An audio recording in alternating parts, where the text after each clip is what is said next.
Welcome, guys, to another episode of The Candy Show. I'm your host, Candy. We are right back here. Make sure that you are subscribed to the YouTube page where you will find this episode, previous episodes, and future episodes on YouTube page. And that is capital C and the number 2, Candy Productions 2. Also, make sure you are following the official Instagram page.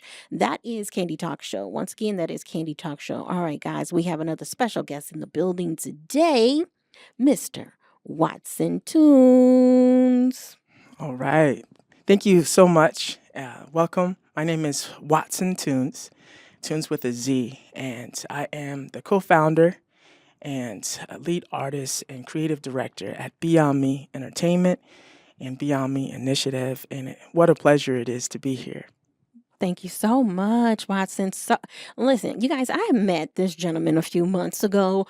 He was here, he performed at one of the events we were working, and I just loved everything that you were bringing to the table, had a positive message. But let's get into who Watson is. You are a humanitarian hip hop, pop, rap singer, correct? Absolutely. Okay, I need to know what's going on with your journey. You're from Haiti originally, correct? Absolutely. Yes. Okay, let's talk a little bit about this because I've never heard of humanitarian hip hop pop rap singer.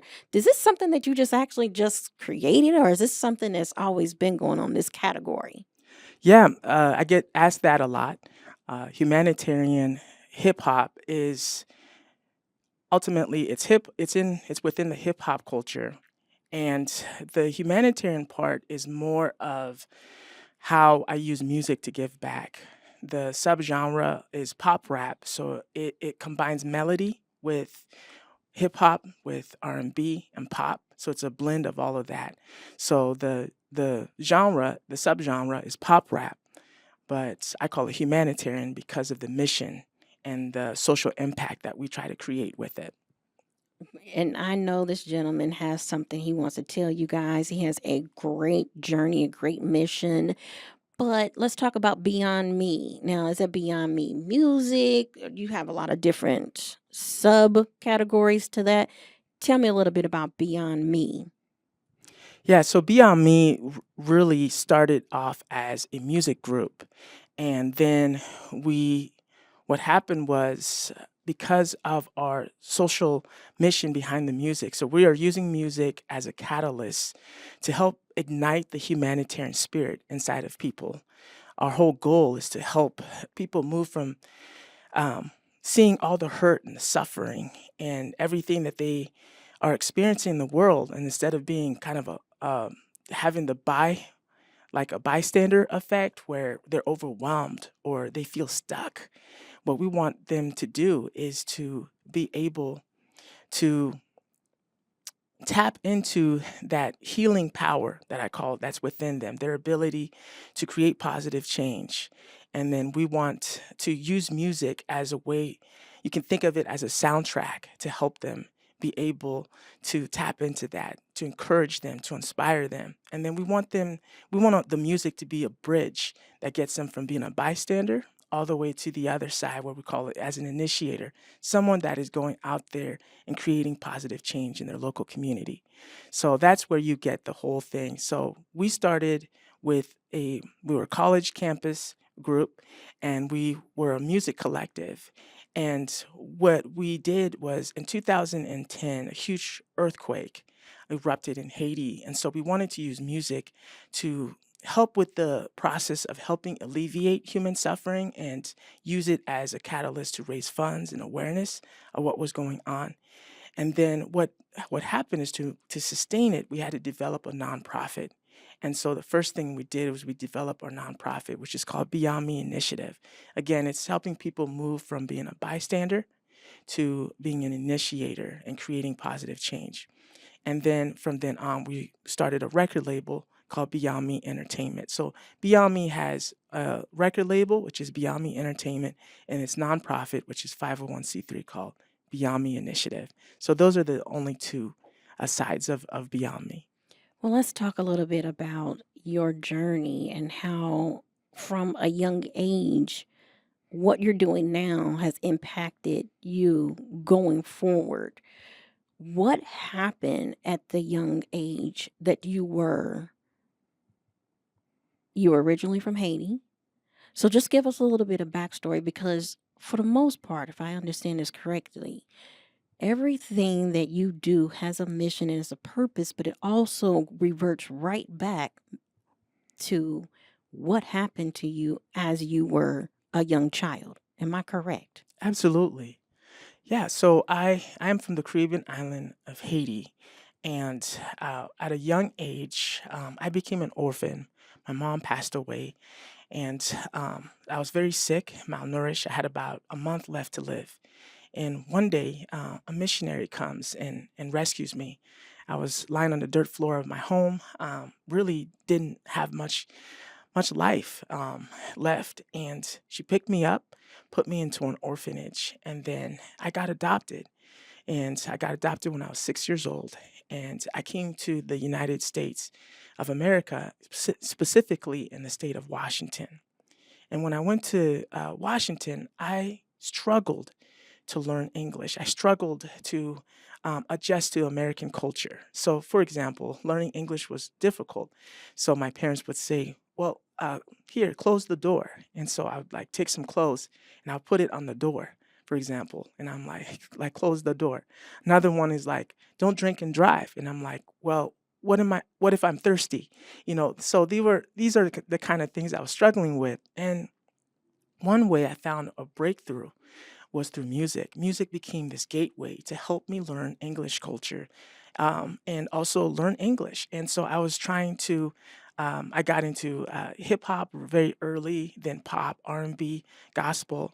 Just in general love music, and so I used that as a way to help me learn English. And and just naturally, I was very curious and wanted to learn. And so I'm learning English and I'm getting into music, and that transforms into writing songs, poetry, recording, and writing lyrics, everything, learning the process. And then I fast forward to 2010 when an earthquake erupted in Haiti. So this 250,000 people lost their lives, and then a million more were displaced. And at that time, I never thought I would get an opportunity to go back and reconnect with my family or my culture or anything. I'm a sophomore in high school at this time. And so, something when I saw all the hurt and pain, I could imagine myself being there, and I wanted to help, but I didn't know how. So again, I was stuck in this bystander effect. I didn't know how. I thought I was too young. So fast forward 2 more years, I'm a senior now, and it's like at that time. I'm like, okay, I got to do something. It's our senior year. We've got to do a project to be able to be part of our graduation requirement. So I grab a group of my friends and I go, guys, YOLO, right? You only live once. Let's go out there. Let's just do a humanitarian trip to Haiti. Let's go back. Let's reconnect. And let's see what we can do to help local communities in Haiti. And they're like, yeah, let's go for it and everything. Well, in the meantime, this is back where we had CDs. So I was been messing around with music, so I put some songs into a CD and just, went around selling it.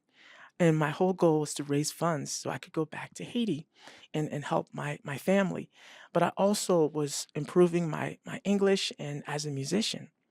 And so little by little, I raised around $2,000 with this music, and that transforms into a beneficial concert. And then now it's inspiring my friends to join me on this journey to Haiti.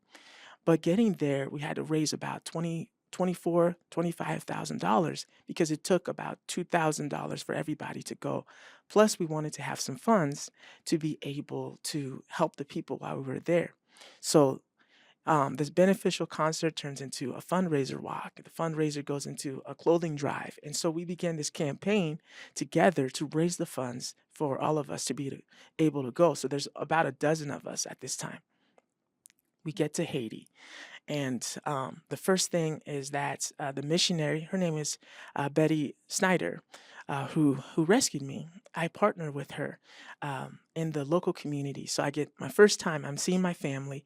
I can't speak Creole at this time because it's kind of like use it or lose it. So coming here in America, once I picked up English and everything, I I forgot a lot of my native language. I also want to do a huge shout out to my sister Cece. It was actually because of her I got adopted, and we got adopted together. And our adopted dad, Charlie George, was on a mission trip with Cornwall Church, and he met Cece, and Cece clinged onto his shoulders and would not let go. And he asked Betty, the missionary, "Is she adoptable?" And Betty said, "Yes, she's got an older brother, and that was me." And so we actually were adopted together, and we came. We have the same parents and everything, and we came here to United States together. So now I'm getting a chance to go back. I'm reconnecting with my family, and I'm seeing the kids in my community. They're walking 5 miles to the next town so they can go to school. They're barefoot, everything, every single day. And I said, "Betty, is there anything that we could do? What could we do to help?" And she said, "You know what? We could start a sponsorship program to help these kids be able to go to school." And so I said, "Okay, how does that work?" Because I'm thinking it's, child sponsorships. Not so. She said, "What we can do is we can there's a way for us to be able to sponsor so that all the kids can go to school." I said, "Really?" I'm wide-eyed, I'm a high school student. I'm like, "Can we really do that?" And she said, "Yes, I'll take care of everything in Haiti. You take care of everything on the state side. You raise funds, and I will get the books, I'll get the uniforms, we'll get the desks, everything." So she began doing that. And the amazing part is I began using music on the state side to raise awareness. And so I'm going to corporations, and I'm forming partnerships, and we are helping over 60 kids go to school. And that school is still going on to this very day. And so fast forward, I moved from Washington State all the way to the state of Indiana. And I go to school at Anderson University, where I meet my wife, Madison, there. But along with that is a group of kids or students that are passionate about music. Now, these students are young, they're early in their career, and I come to them, I befriend them, and I share with them my mission, I share with them what I'm trying to do, share with them some of my music, and I said, "Would you guys partner with me to do a beneficial?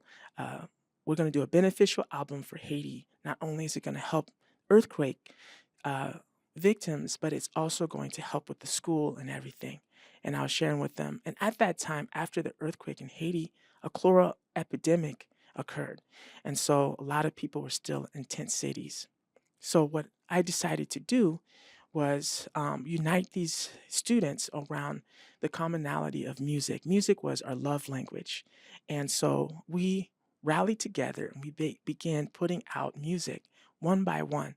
And when we put out our first project, which was an EP, it's called Beyond Me Haiti. It exploded in our campus. So we went from just the three of us into 5, 50, 100, 200, and so forth. And then that's how Beyond Me organically began. But even there's something even more amazing.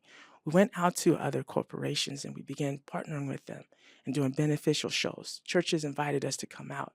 And then with fast forward about 3 months, we had raised $35,000 through the music efforts and everything. We went back to Haiti on a second trip and actually got to document the work. And we gave all those funds to charities in Haiti and documented their work. So, anyway, that's how Beyond Me organically began. And that's why we have a nonprofit and the record label. That's a great journey. I have to say, I'm trying not to get emotional here. Um, I thank you so much for your efforts, first and foremost. How have you overcome the challenges? You really don't have to actually tell me what challenges, but how have you overcome those challenges? You're trying to raise funds for another country, but yet the need is still just as great here. So how do you overcome those challenges when you're asking people to partner with you? Because this is some great work here, but I just wanted to know what how did you overcome some of those challenges? Yes, absolutely. Great question. There, this whole journey has not been without so many challenges. One of the first challenge that I had to uh, overcome is the believing in myself, believing that it's possible for someone young and someone who doesn't have a lot of experience in what we call social entrepreneurship, um, to actually be able to go out and partner with corporations, and partner with different organizations to make something happen. And then the second thing is sustainability. I'm a father, I'm a husband, I have a family. So how do you do humanitarian work? I mean, there's no script that shows how to start a school and to start an international school. There's no, you can't go to school to learn how to transform your passion with music into a charitable cause. There's no schooling. So a lot of this I had to learn on my own. So that was the second challenge. And I think the third one of the third challenge is getting people to come along with the vision and be able to partner with you, and they understand the vision and they see themselves in it and wanting to help. I think we've had a lot of people come and go, artists have come and go, and the challenges continue to go up because while this is something that I've learned that this is my calling and I have to own it, because when I try to when I try to ask other people to do this, a lot of them go, they really, they are inspired by what I'm doing, but at the same time, they don't see it that this is their calling.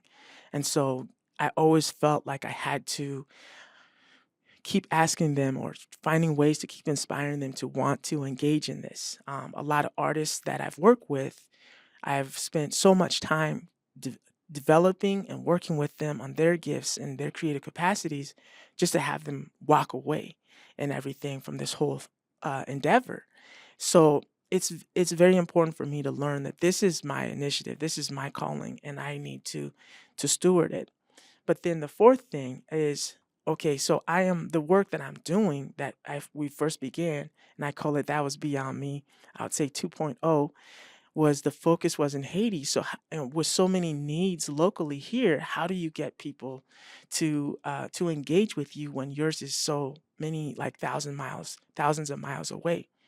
And so a couple challenges that came in. Number one, I started realizing that what the work that we were doing in Haiti needed to be more sustainable, so that the people, the local heroes, are the Haitians there in those local communities, not me trying to go over there and be a hero. Everybody has a passion that's inside of them, and everybody has gifts and creative capacities. So it's helping them find that and being able to sustain it in their own way. And so, what I overcame that biggest challenge was, number one, I asked another church that did more and that was more developed to actually take over that school, and that allowed me to transition. And I learned that at first I thought my calling was just helping the local people of Haiti, but that was beyond me 2.0. Beyond me to 3.0 is actually focusing on helping everybody. The story that I'm really trying to share is that there's a humanitarian spirit inside all of us. And if we tap into that, we can use our gifts and creative capacities to make a difference no matter where we're at. And so we transition actually out of Haiti and into helping people locally. And we develop what we call LBY, which is Live Beyond You. And that it is actually the Beyond Me is the organization name, but Live Beyond You is actually our mission and how we actually carried it out. And this is how it happened. So I am sharing my story and how I gathered a group of people. We partnered with local charities, and then I was able to raise funds through that. Well, Live Beyond You allows everybody in the stateside, wherever you're at, to take 3 easy steps. Let's talk about the challenge though. I Yes, love challenges. I love challenges real quick.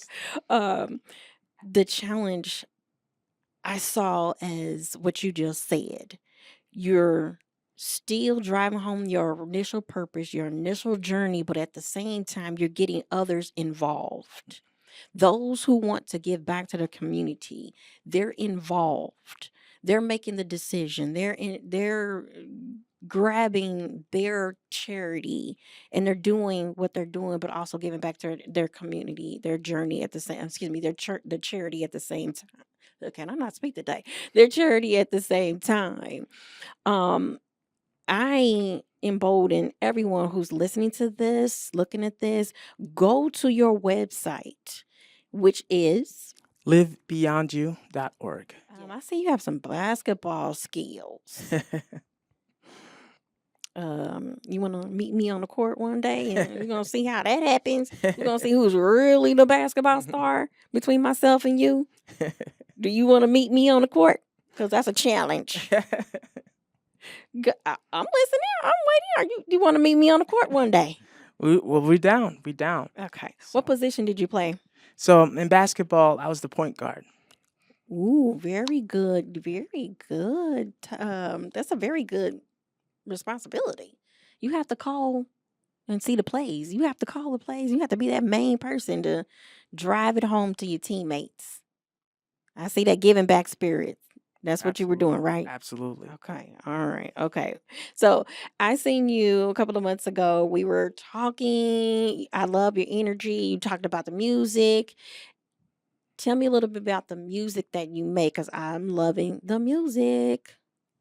Yes, absolutely. Thank you for that question. So the type of music that I make is everybody is like, it's positive, it's positive. Our goal is using pop, R&B. Now I'm getting into Afro pop and R&B. So it's got melody in it. What we try to do is have a lot of depth in it as well, and something that people can hold on to. And what I'm really doing is looking for different experiences that I've had and I've encountered to be able to share stories that can relate to people and to inspire them to live life to the fullest. That's really what we're focusing on and everything. So the music is really my way of giving back to people, because in helping them tap into the healing that they have inside of them. And so I had a story of one of my students. I used to be a teacher, and I was listen to some of my music, and I was like, how do you describe it? One student was like, well, this is not only uplifting and positive, but it helps me get in tune with like living life. And so I became known as Watson Tunes. So that's how the tunes came into play. Now, you don't also perform, but you also write your own songs as well, correct? Yes, absolutely. So yeah, we perform and I write my own songs. Been writing songs for a long time. Really started around, I would say, 6th grade, and been writing songs ever since. Now, your music is positive. You're not doing any cursing, correct? Yes. Awesome. That is amazing. I love that type of music. One message that you would give any of the listeners or the watchers out here, what is a message that you want to provide to the listening audience? The message ultimately is that there's hope and to never give up. And the idea is I believe that everybody needs a soundtrack. And I believe that I have your soundtrack. If you are on the path that you want to make a positive difference in the world, I believe that you can. And I am here as just the music in the background to help you be able to live that lifestyle that's positive, that's uplifting. I know our youth, we need more positive role model. So I'm here to create music for them.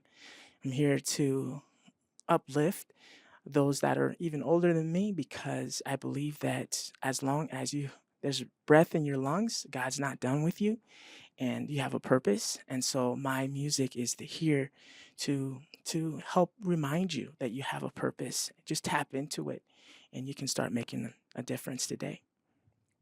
With the direction and the mission that you're on, with you doing music, positive music, have you found that it is easy or harder to get people on board with this message, especially with positive music. There's always a lane for everybody. Mhm. Anything that you do, there's always someone. You'll have your supporters. So, how well has that been going for you, especially here in Indianapolis? How well has that been going for you? Yeah, I think people definitely resonate with the music. I think it opens a lot of lanes that a lot of artists don't that use profanity. I can go to churches, I can go to clubs, I can go to schools, and I can go in a lot of different lanes that others can't because my music is positive and uplifting. People don't have to wonder, man, should my kids be listening to this? And there's songs that everybody can relate to, and I think that's something that people really like. The difficulties that I've experienced is just not enough people know about it. So that I think that's the biggest thing. But once people know about it, then they're like, man, I really dig it.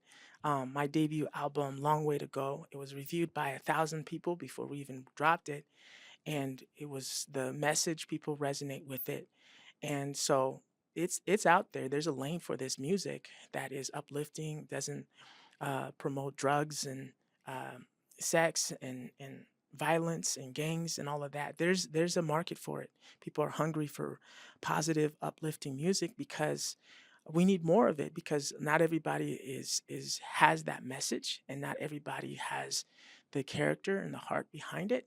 And so I want to represent that lane of positivity, and that I want to show the next generation that you can create music and not go down the wrong path with that.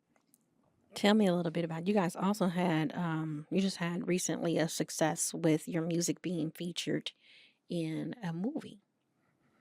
Now that's amazing, right? Yeah, so that's absolutely. We have a partner at GA5, and shout out to GA5, the whole crew there. Go make sure you guys check out them. And so GA5 approached us and just wanted to be able to use our music as an avenue again, because they really liked what we were doing. They loved the positive message. They can resonate with what we were trying to do, especially us being young and just wanting to go out there and show people there's a different lane in the music industry, and we're kind of carving our own lane. And so there's a lot of cool opportunities out here for doing music that's uplifting and positive. So, if you were to tell everyone about you and describe yourself, your journey, and the impact you've had so far on this world, what one word, if you can describe that entire, I would say, mission, what word would you describe that as? Hope, hope. It's helping people believe in themselves, believe in that humanity can get better. There's a lot of hurt and suffering out here. We don't have to be bystanders of it. We can tap into that humanitarian spirit that we have, and we can start doing, even if it's a small act of service, when we go out and we help other people, and that, just the joy we get out of that, that is a huge, huge, huge impact in our own lives. So that key word for me is hope. Awesome. Now, once again, I know that I've said earlier a couple of times, you have a website that gives you a lot of information, not only just about who you are, but your entire mission and the goal that you want to continue to reach the communities. Let everyone know how they can follow your journey and get all the information there, and maybe want to reach out and partner with you. Absolutely. Again, my name is Watson Tunes with Beyond Me Entertainment. Our website is beyondmeent.com. That's where you can find all the music and what we're up to. I just want to say we're very excited to be going out back on tour, the Impact Tour.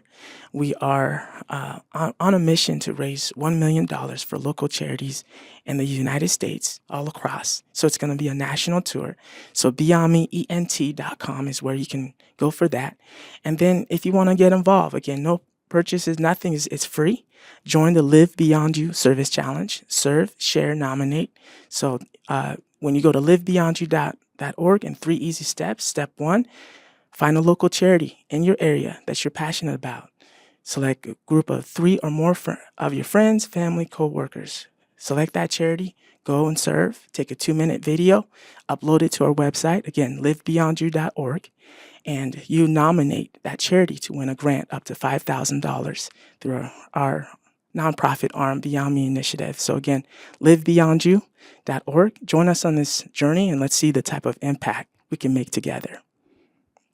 Awesome. So everything, when you go to the website, they can also plug into your social medias account, correct? Absolutely. Okay. If for whatever reason someone doesn't go to your website, tell them how they can reach you on social media. Yeah, you can find me at Watson Tunes, so WATSONTUNEZ. And then you can also follow our music, Beyond Me Entertainment, and that's Beyond Me ENT. And that's where you can find us. We're on all the social media platforms. Awesome. Do me a favor, keep going. Don't ever stop. I understand how it feels when you have a mission. Unfortunately, our missions do require other participants, but that mission that God gave you is in your heart. It will never go away. So continue. Don't ever stop. There may be some times when you want to give up, but you also have to understand and remind yourself what was the purpose for your start in the first place. So don't ever give up. Just continue to keep going until you reach your goal, and then you set another goal, and you keep going until you reach that goal. Absolutely. Thank you so much for encouragement. That means a lot. You're so welcome. All right, guys, we have got to get out of here. And you already know the routine. Make sure you are subscribed to the official YouTube channel page, and that is capital C and the number 2, Candy Productions 2. Once again, follow, like, share, comment, repost. You know how we do on Candy Talk Show. That is the official Instagram page. Once again, Candy Talk Show officially the official Instagram page, guys. All right, guys, we're out of here. Bye. Bye.